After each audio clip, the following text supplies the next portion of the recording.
જૂનાગઢમાં એએસએમ foundation new Delhi તેમજ જૂનાગઢ કૃષિ યુનિવર્સિટીના સંયુક્ત ઉપક્રમે paradigms and dynamics of digital horticulture for food nutrition and entrepreneurship વિષય પર આયોજિત 4 દિવસીય નેશનલ કોન્ફરન્સનો પ્રારંભ થયો છે।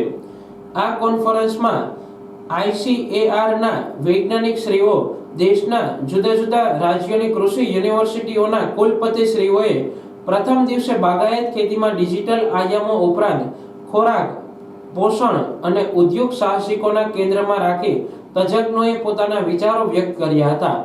જૂનાગઢ કૃષિ યુનિવર્સિટીના કુલપતિ શ્રી ડોક્ટર વીપી ચોવટિયાએ જણાવ્યું કે આ કોન્ફરન્સના માધ્યમથી અહીંયાના સ્થાનિક બાગાયતી પાકોમાં કેરી અને નારિયેળીની ખેતીમાં રહેલ પડકારોના ઉકેલમાં એક નૂતન માર્ગદર્શન પ્રાપ્ત થશે।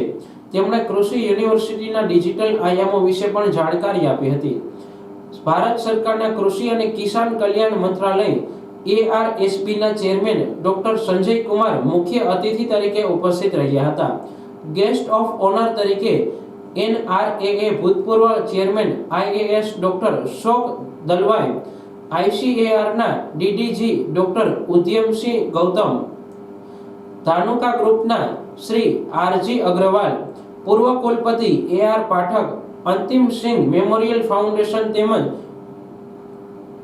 Confederation of horticulture association of ઇન્ડિયાના ચેરમેન ડોક્ટર એચપી સિંહ સહિતના મહાનુભાવો ઉપસ્થિત રહ્યા હતા। આ કોન્ફરન્સમાં ભારતનું બાગાયતી પાકોનું ઉત્પાદન વર્ષ 1951માં 25 મિલિયન ટન હતું, જે વર્ષ 2023-24માં 1.4 બિલિયન ટન થયું છે। ઉપરાંત બાગાયત ખેતીના સંદર્ભમાં રસપ્રદ વિગતો આપવામાં આવી હતી। બાગાયતી પાકોમાં આવતી સમસ્યાઓ ખાસ કરીને જળવાયુ પરિવર્તન, ઉત્પાદન, ગુણવત્તા, ભાવ વગેરે સામે ટકવા માટે તજજ્ઞોએ મહત્વપૂર્ણ તારણો રજૂ કર્યા હતા। સમગ્ર વિશ્વમાં બાગાયતી પાકોને વ્યાપ ખૂબ જ વધી રહ્યો છે। કોન્ફરન્સના ઓર્ગેનાઇઝિંગ સેક્રેટરી અને આચાર્ય તથા ડીન ડોક્ટર ડી કે વરુ સહિત કૃષિ તજજ્ઞો અને વિદ્યાર્થીઓ ઉપસ્થિત રહ્યા હતા।